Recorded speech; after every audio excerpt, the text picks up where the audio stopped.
Today on the I'm Recording Standing Up Says podcast, I will be sharing some of my common sense, not financial advice, and some other stuff too, so go ahead and stick around. I will admit, I did not look at the news once this week, which was amazing, but that also means I have no news to discuss, so we are jumping right to what you had to say, and the first comment comes from Todd. He says, I'll be the first to subscribe to your new channel where you drop common sense personal financial advice. Todd, thank you very much for the comment and for that very kind recommendation. I unfortunately don't think that I will be adding a personal financial advice channel to my repertoire for a number of reasons. Number one, I'm struggling as it is to get videos out. Every single time a podcastage video comes out, I view that as a miracle because I finished it a few hours before it went live.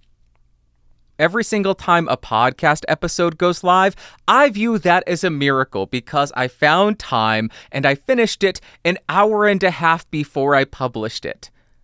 I have other channels. I have a watch channel. I have a music channel. I have a personal channel, all of which I have ideas for, which I would love to make. But between the day job, between podcastage, and between the BSP, I'm already behind schedule. I am already struggling, so I can't even get videos out on the channels that I currently have. So adding another channel, a personal advice channel, it's just out of the question in my opinion. And number two, this is more important. I think YouTube needs another financial guru advice channel like it needs a hole in the head. It's the last thing that YouTube needs. Another person publishing 10 tips on how to hack your credit cards and get rich doing it. Here are 10 tips on how to be a stealth wealth millionaire. Although fun to watch, yeah, YouTube doesn't need any more. There are so many of them, hundreds of them. They don't need me throwing my hat in the ring as well because I won't be able to offer anything of value compared to what these people are doing. So I don't think I will be doing that. However, what I will do is share what I have learned from making a bunch of mistakes. And this is the advice that I wish I had, or I probably did have this.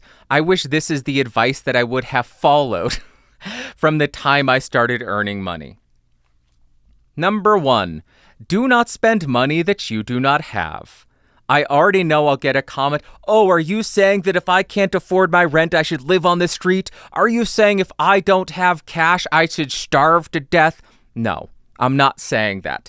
I am simply saying if you don't have cash in your account, don't go out and buy a microphone. Don't go out and buy the newest phone. Don't go out and buy the newest watch and go into debt to do it. I think you should only put money on a credit card. You should only charge to a credit card when you have the actual cash in your account to pay it off as soon as it posts. That's my recommendation. That's what I wish I did when I was 18, and it took me a long time to realize that.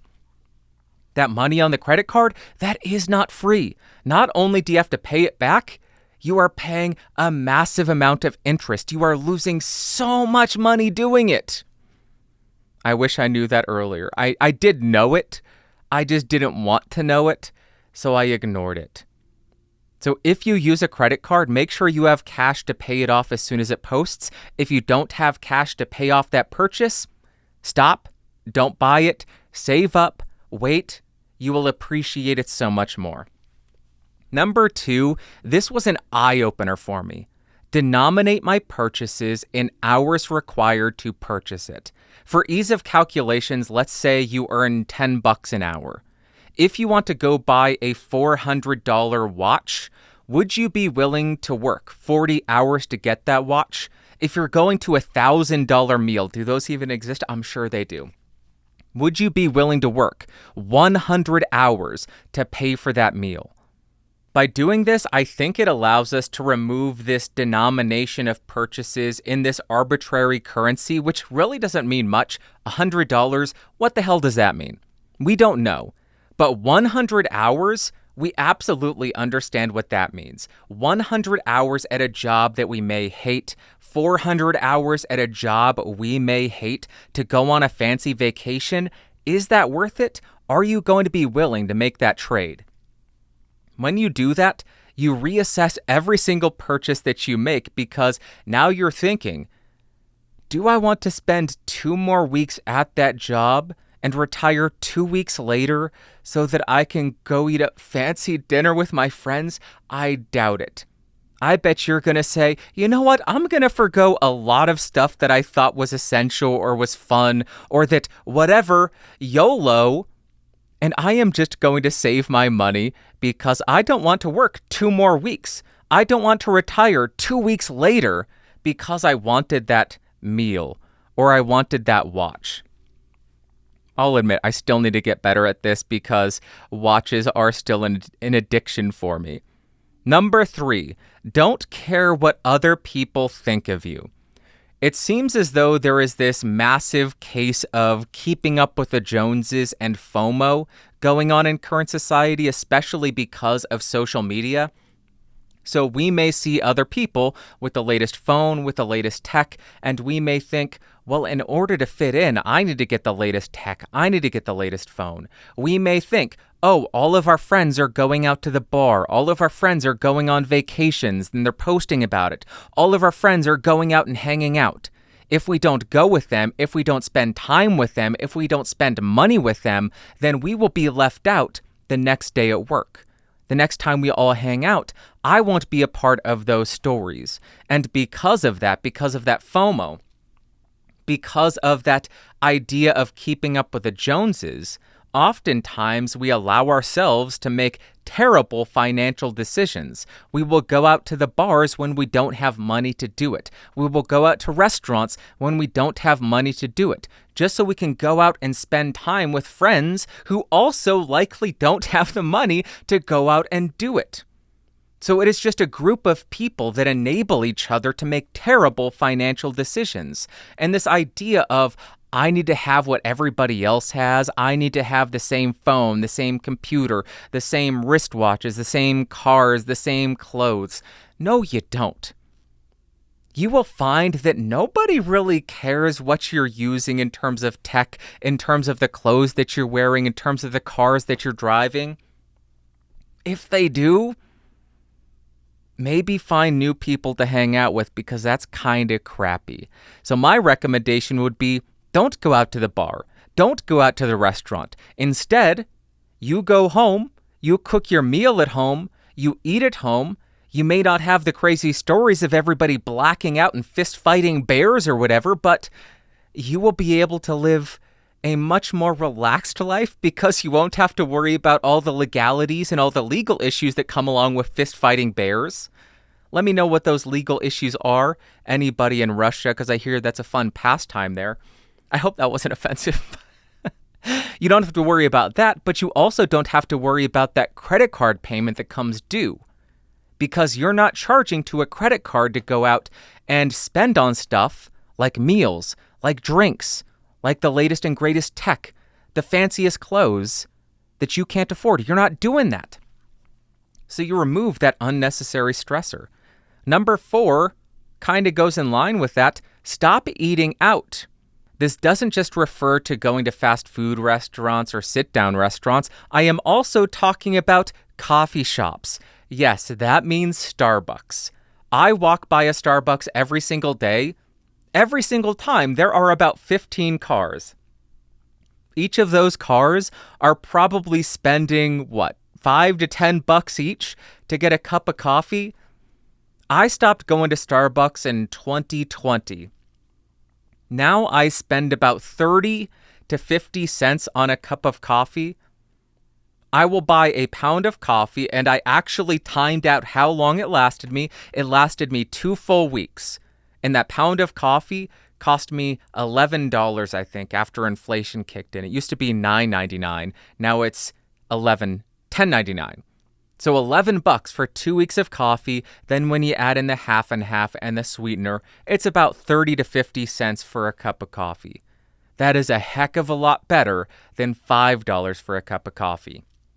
And I know people get multiple Starbucks a day, 10, 15, 20 bucks at Starbucks a day. That's crazy. You should not be doing that. Speaking to myself in the past, stop it.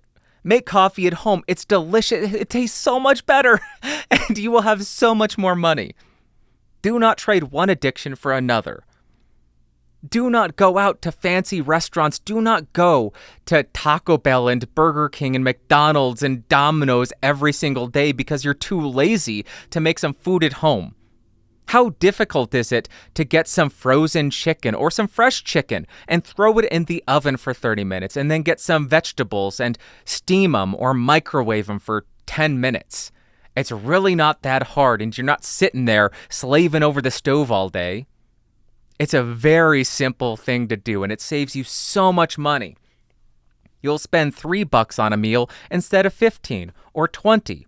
Nowadays, everything costs 15 or 20 bucks for a meal, so stop eating out.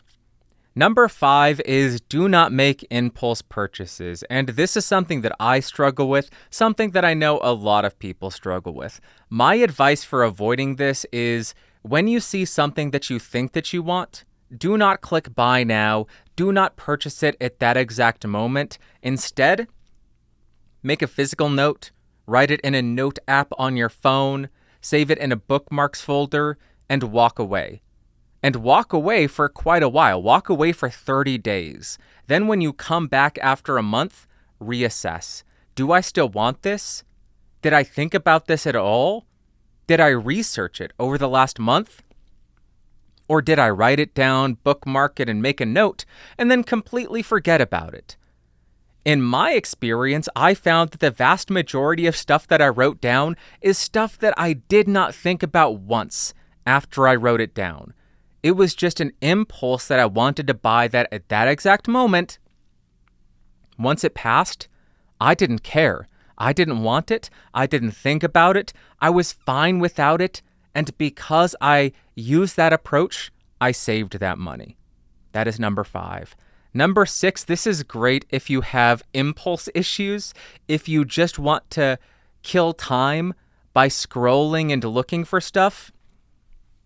Delete shopping apps off of your devices so you're not tempted to browse when you are bored. Maybe it's just me, but when I would get bored, I would scroll around on Amazon and Sweetwater and see, hey, what is going on here? Any new stuff that I can check out? Any new items that I can justify for YouTube to cover and talk about? Anything fun that might help me have a slightly better day? You would always find something. There's always something that you can justify in some way, shape, or form. Hey, this movie would be great. Oh, this CD would be great. This microphone would be funny to test out. This new headphones would be wonderful, would improve my production so much. But I didn't really need any of that stuff. I was only looking to buy it because I was bored. Maybe this is just me. But maybe I'm being too vulnerable here, but that's my advice. If you struggle with that, delete the apps off of your phone, sign out in your browser so you don't have super easy access to it, so you don't have that impulse, you don't have that capability to say, I want to buy something, okay, I'm already in, buy now.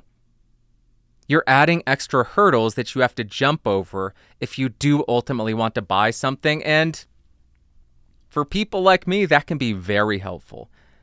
Number 7, take a month where you don't spend money on anything other than the essentials, meaning rent, utilities, gas, and groceries. This is very hard. I have tried to get a number of people to do this, and nobody is willing to do it, because this means no going out to eat, no getting coffee, no bars, no movies, nothing. You are just watching what you have at home. You are just listening to what you have at home. You are just eating what you buy at the grocery store. You are not going out and having fun. This isn't to punish yourself. This isn't some form of self-flagellation. This is to really hone in and identify where all the automatic crap is coming out of your account. When you don't have this stream of constant purchases posting to your cards, and you just have a few automatic things come out, it becomes really easy to identify all of the subscriptions that you aren't getting value from. Using this method, I was able to cancel pretty much every single one of my subscriptions. Now the only one that I have is Apple Music, YouTube Premium, and Microsoft, I think. I don't even have Shudder anymore. I canceled every single subscription, and there were many that I forgot about. And because I didn't have this stream of purchases from Amazon, from Sweetwater, from wherever, I was able to see all of them because there were only a handful. Why am I still paying for that? I haven't used that in months. Cancel. And you may think it's only $5 a month, but if you have 10 of those, that's $50 a month. That's $600 a year. That's a lot of money. That was huge for me. I have only done that 2 months this year. I want to do it again because I find it really helpful in breaking any kind of habits that may be forming in terms of spending, where you may be getting too comfortable. You may be logged into Amazon still, and you may be thinking, yeah, I could buy that and review that. Oh, there's a new mic. I'll go ahead and buy that and review that. So it's really great for breaking those habits if you're starting to form them. That was number 7. Let me scroll down. That was it. Those are my common sense, not financial advice tips. I hope that was helpful, and I just completely eliminated my entire criteria or my entire curriculum for my financial advice YouTube channel. I have nothing else to talk about. Oh, save money in your 401k. At least deposit what your employer matches. Otherwise, you're just throwing away free money. If they match up to 3%, at least save 3%. That'll be number 8. Get the free money where you can. Okay, that is it. Thank you very much. I appreciate the comment and the support. Next, we have a comment from Mario. He says, had no idea you had another channel podcast-like content. Glad to see it. Enjoyed this episode. Was thinking the same thing about all the reviews for the iPhone 15 and how all these tech reviewers feel obligated to make content on it, even if it's minimally improved from last year's product. Mario, thank you very much for the comment. I don't really think there's anything wrong with all of the tech YouTubers making videos about the new iPhone or the new tech. Even if the updates are minimal, if they are incremental, because I still think that's great for the consumer to know. So them making videos saying, hey, the upgrade from 14 to 15 is iterative, it is minimal. If you have the 14, you do not need to upgrade. The issue that I was complaining about is this sense of annoyance that I got from a lot of people. And I also got a bit of annoyance with the SM7DB. This upgrade isn't big enough. This upgrade isn't what I wanted. It's incremental. What gives? I wanted something newer and cooler. Because that is clearly the only phone, that is the only microphone that exists. Shure doesn't have any other microphones available that doesn't sound like the SM7B. Maybe I'm being unfair. I'm probably being unfair. But that was my issue that I was complaining about. Not the fact that people made videos explaining the upgrades from the 14 to the 15 to the 15 Pro are minimal, they are iterative. It was, gosh, it sucks. It's not good enough. There's not a big enough jump. This is stupid. Why are they making us upgrade to something that isn't good? It's not that much better. Yeah, and they're making us upgrade. They're not. That was my complaint. So Mario, thank you very much for the comment. I appreciate the support, although I slightly disagree with the way you phrased it. Next, we have a comment from Loud and Clear Media. He says, strong words towards the mechanical keyboard jockeys when coming from a guy who was once on a quest for the perfect shade of green ink. Bazinga! Loud and Clear Media How dare you come into my house and throw shade like that? If you're gonna come in and throw shade, if you're gonna come in and throw down, at least get your story straight. I wasn't seeking it out. I was shamed into doing it because I was using a Lamy Safari with the provided stock blue ink, and somebody said, "Please tell me you're not using the stock blue ink. Yuck." And I said, okay. I will buy one good ink. I have the Mont Blanc ink. I have the Midnight Blue. I like that. Tell me there's one good ink. I want a good forest green. And then they gave me a recommendation. It was Diamine Sherwood Forest? Sherwood Green? I love it. I'm still using it. That's the only ink that I'm using right now.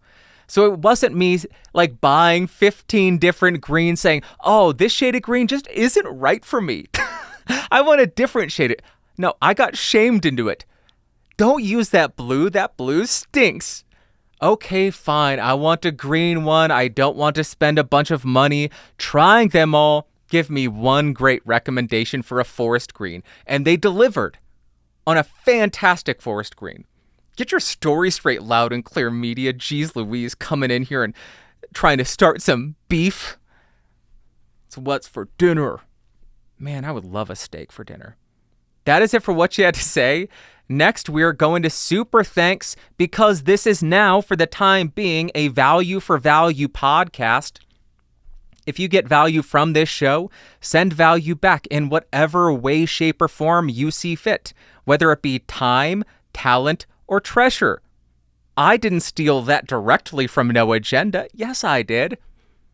And these are the people who sent back treasure.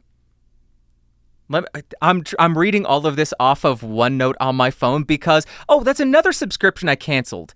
I canceled Evernote because it jumped from $70 to $105 for the year. So what did I do? I canceled the subscription. And now I am using OneNote because I was already paying for Microsoft so that I could get Excel. And Microsoft 365 comes with OneNote, so why pay for something twice? Saving $105 a year? That's pretty sweet. The first super thanks comes from Dylan Beamer. It is $5 USD, and I intentionally did not read this because he left a follow-up comment. I made this a super thanks, so you're forced to read this. And I know that if it was overly complimentary, which I'm assuming it's going to be, or maybe it's just like crapping on me, I knew I wouldn't want to read it. So I don't know what this says. Dylan says, you often downplay your ability to be a good example for people to follow, but I disagree. The evidence is clear. You show remarkable temperance in your sobriety, dieting/exercise, your personal finances, and your business decisions. That said, your humility seems genuine and not some faux modesty act. How can I say for sure in a parasocial relationship? ? Either way, I trust you and I appreciate you, Bandrew. I think you set a great example for your listeners in a number of areas. Of all the quote-unquote influencers someone could be under the influence of, you're one of the best I've seen. I mean, ultimately, I know you're invading our world with a plan of total domination, but for the reasons I've listed, it just feels right somehow. Dylan, thank you very much for that. That is incredibly kind of you to say, and I don't deal well with compliments, so I'm glad I didn't know what that said before reading it just now. I do have a request for you, though. Also, thank you for the $5 USD. Your support really does help with the production of these shows. But my request is now, you need to leave a mean comment. On the note of that, one of the best insults I got was because somebody came into the podcasted voice chat. They were incredibly complimentary, and they were about to leave. And I said, you cannot leave after saying so many nice things. You need to leave an insult. You need to insult me. Maybe this says something terrible about me. I don't know what it is. Therapists, tell me why I am the way that I am. But I said, you need to insult me. And it's the best insult I've ever received. You look like a potato with a bird's nest on its head.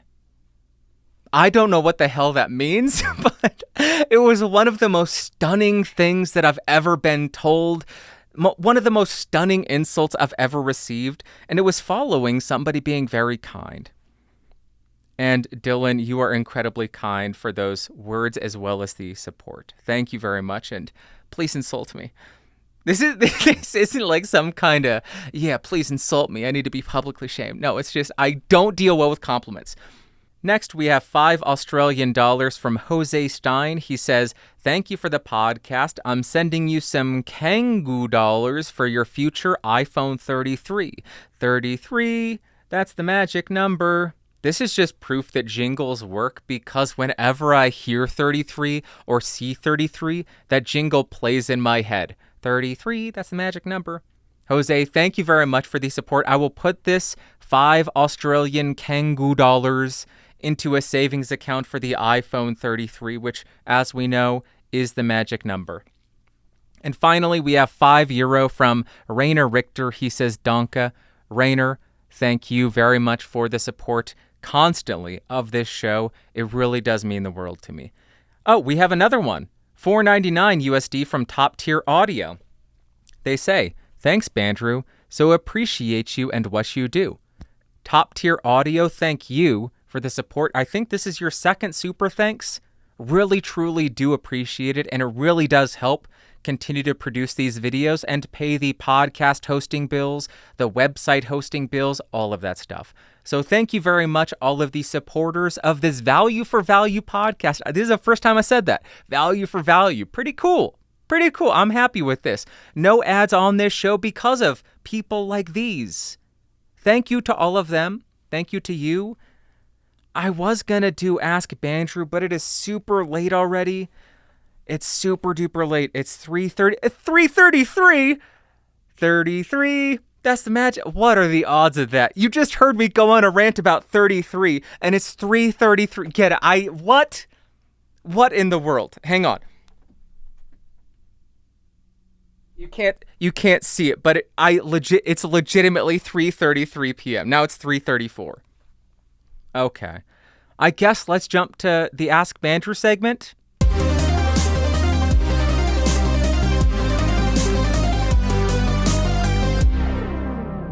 Welcome back to the Ask Bandrew segment, the segment where you ask me, Bandrew, and I attempt to answer you. If you want to send in a question to be answered, go to askbandrew.com, askbandrew.com, askbandrew.com. There are instructions. I do prefer audio and video because then you get a break from hearing me read and talk, and that is wonderful. And we get to hear how you sound on your audio gear, and that's even more wonderful.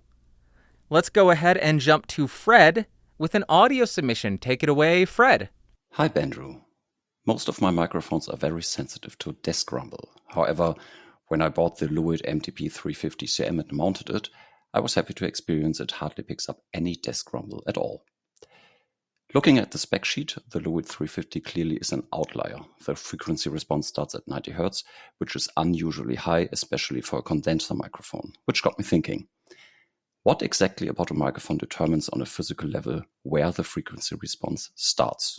Is it a property of the capsule itself, or the suspension of the capsule, or does the Lewitt 350 have an unusually aggressive high-pass filter built in? If you don't mind, could you compare the desk rumble of the Lewitt 350 against a handful of your favorite mics, such as the Shure SM7B or presumably the Sennheiser 416? Thank you very much in advance, and sorry for reading my submission aloud. Me not very good at improvising spoken English. Auf Wiederhören. Fred, thank you very much for the voice submission. I really do appreciate it. The first question you have is, what determines the lowest frequency that a microphone can pick up? I want to preface this by saying I am not an audio engineer. I do not have a physics degree. I do not understand the ins and outs and intricacies of capsule design or microphone body design or material sciences. I am a dope. What I believe the answer is the capsule. Not the diaphragm, necessarily, or on its own, but the capsule. I initially thought, okay, the diaphragm size is going to contribute to that, because the bigger the diaphragm, maybe the more low end it picks up. But then I started looking around, and small diaphragm condensers really have zero issue picking up frequencies down to 20 Hz. And then I went to Earthworks because they are one of the leading brands in terms of SDCs. And I looked at their, let me see what the model number was. It is the QTC50. It is their higher end measurement microphone. I would say the capsule is probably 7 millimeters, maybe 5 millimeters. The frequency response, 3 hertz up to 50 kilohertz. So clearly, small diaphragms do not eliminate a microphone's ability to pick up low frequencies. So what I believe it would be is all the other components surrounding the microphone diaphragm, the capsule, the backplate, the resonance chamber, all of that. Also, the electronics within the microphone are going to contribute to that as well. That's where you'll get the kind of tuning of the microphone. Because certain capsules, the CK12, the 47, all of those famous Neumann, German, Austrian capsules have certain resonances, and a lot of the electronics in those microphones offsets that. They use the electronics to remove certain resonant frequencies that are inherent in those capsules. So I'm sorry I don't have an exact answer for you. I am going to say the entire microphone plays a part in how wide of a frequency response it picks up. But then you ask about the MTP350CM. Why does this microphone have such a high frequency roll-off? You said around 90 hertz. Let me switch to it. Now I am on the MTP350CM, gain at 3 o'clock on the 18i20. You should hear a lot more treble and air on this, especially compared to the SM7B. That's the Lewitt sound. But as Fred pointed out, you should also hear a pretty aggressive built-in and permanent high-pass filter around 90 hertz. The reason that I believe they did that is because this is a handheld stage microphone, and what do most singers do when they are on stage?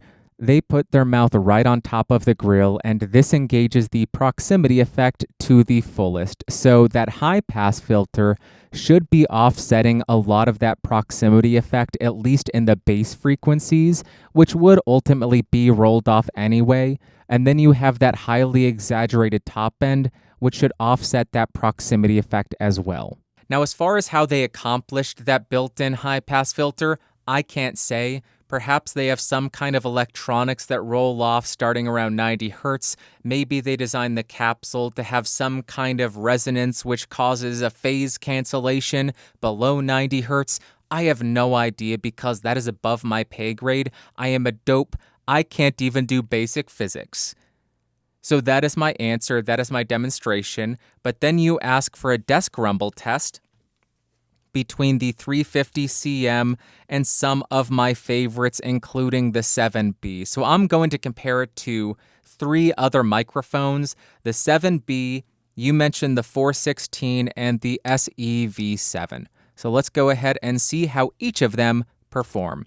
This is the MTP350CM as I tap on my desk and then on the boom arm. Now here is the MKH416 as I tap on the desk and then on the boom arm. Now here is the SE Electronics V7 as I tap on the desk and then on the boom arm. And finally, we have the SM7B as I tap on my desk and then on the boom arm. I haven't listened back to the recording, so let me know what your thoughts are in the comments in terms of which of these microphones did the best. But based on the zero latency monitoring, I think the Lewitt did the best, the 7B did the second best, the SEV7 did third best, and the worst was the MKH416. But let me know if you heard something different. Don't trust my ears because that is based on monitoring while I am testing it. Untrustworthy. Let me know your thoughts. Hopefully that was helpful. Let's go to the next submission from Ayub, a video submission. Take it away, good sir. Hey, what's up, Bandrew? First of all, thank you very much for your content. I really like your podcast and your reviews of microphones on the main channel. And I wanted to ask you like a question in regards to headphones. Recently, I've upgraded my audio setup to Rode Procaster and Wave XLR. So, and I want to also upgrade my headphones. Right now, I have like XM4s from Sony, and they're good like noise canceling headphones whenever you are like in the train or you're working at the office. But it doesn't give as much detail, and I want to have like some reference headphones to make like EQ changes and stuff like that. I know that for this application the speakers are better, but as you can see, I'm in untreated room, and it's like the place that I rent, and I'm not planning to buy anything. So yeah, trying to work with what I have. And yeah, the main question is like, do I need a separate headphone amp or not? Because if you look at like a lot of reviewers, they say that you don't necessarily need a headphone amps for nicer headphones. But it's recommended because you will not get like the full detail, full treble out of like powering your headphones from your laptop or an audio interface. But I'm not really sure about it. Seems like you bought a audio interface for like $150, and then you buy also a headphone amp for the same price. So yeah, I wanted to ask, what do you think about it? I'm looking particularly at headphones like 5.8X and 6XX from Sennheiser, and maybe HD 560S. So they have like not the lowest impedance and not the highest sensitivity. So what do you think? Will Wave XLR will be it enough, and will it give like enough detail, or I will be better suited with a separate headphone amp? So thank you very much.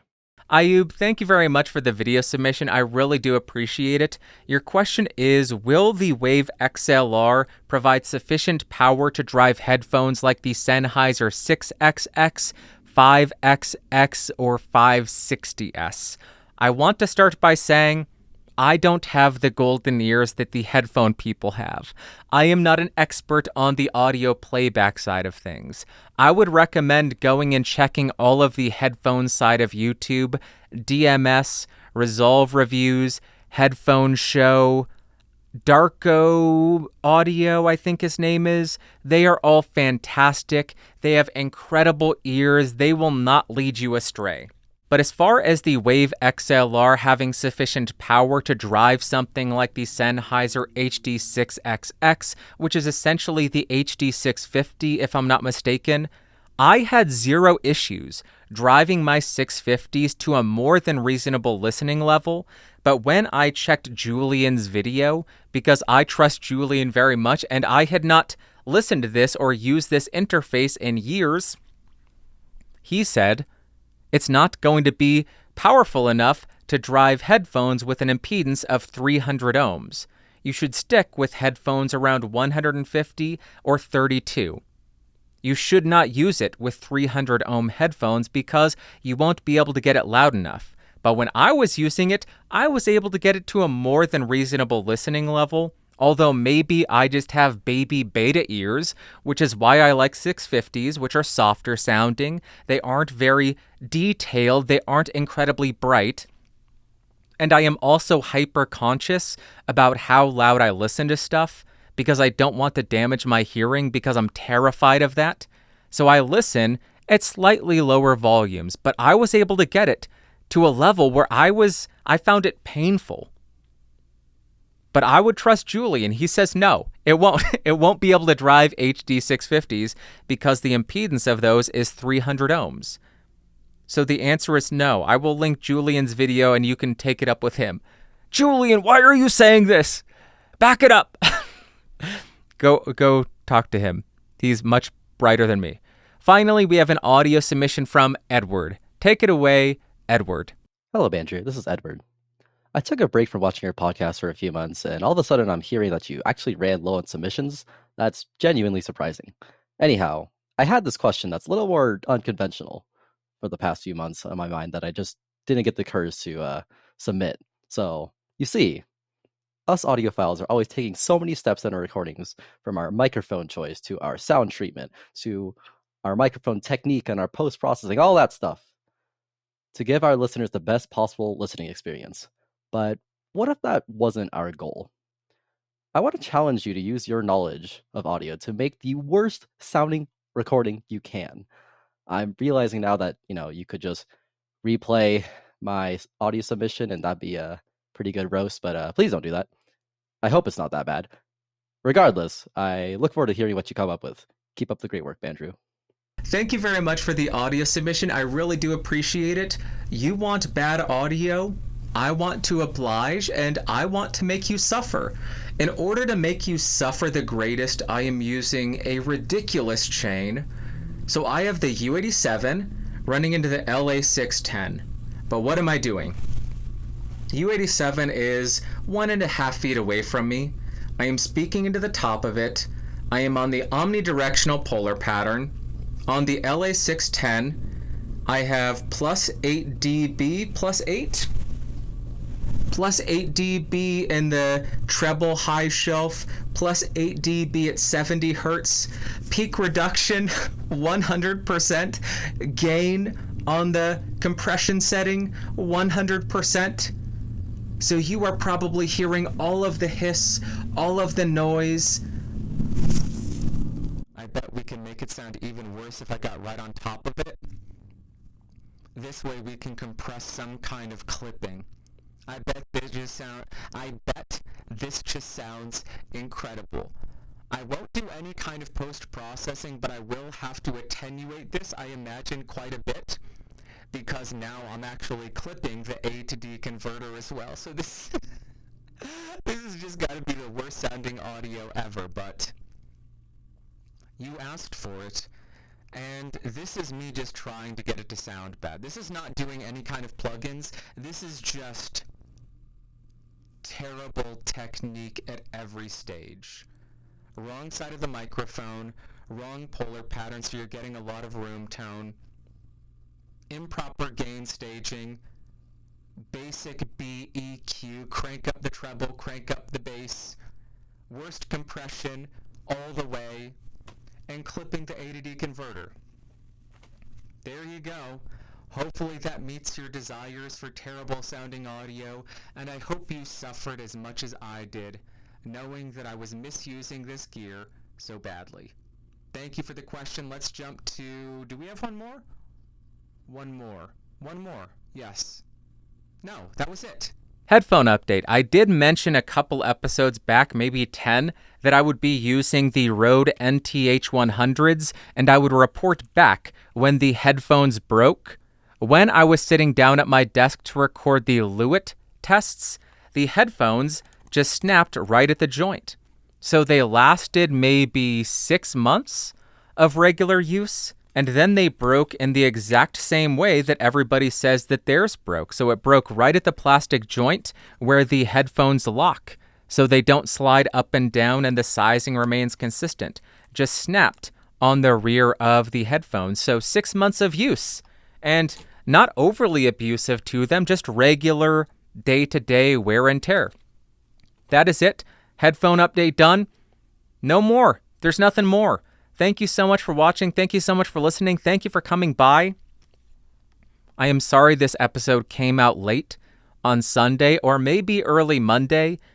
It is now 4 p.m. I really struggled to get through the recording of this episode. I really think it's kind of pathetic how I've been doing these podcasts for 8 years, but I've been making YouTube videos since 2005, and I still struggle to get through a basic outline. I find it really pathetic. I don't know what the solution is. You would think after hundreds of episodes, over 1,000 videos, you'd be good enough to just get through one episode of the show without struggling. But no, not at all. So I apologize that it's late, but I got it done. I forced myself to get through it. Thank you so much for watching. Thank you so much for listening. I love you from the bottom of my heart. Thank you for spending your time with me. Thank you for supporting the show, leaving comments, sharing it around. Right now, we have 9,810 subs on YouTube. We're trying to get to 10,000 by the year end. So if you like this show, feel free to share it with somebody that you think might enjoy it as well, so we can try to hit that milestone. It's just a vanity metric, really. But thank you so much for coming by. Thank you for watching. Thank you for listening. I love you. You are incredible. I will talk to you next week. Bye-bye. Whoa. Whoa.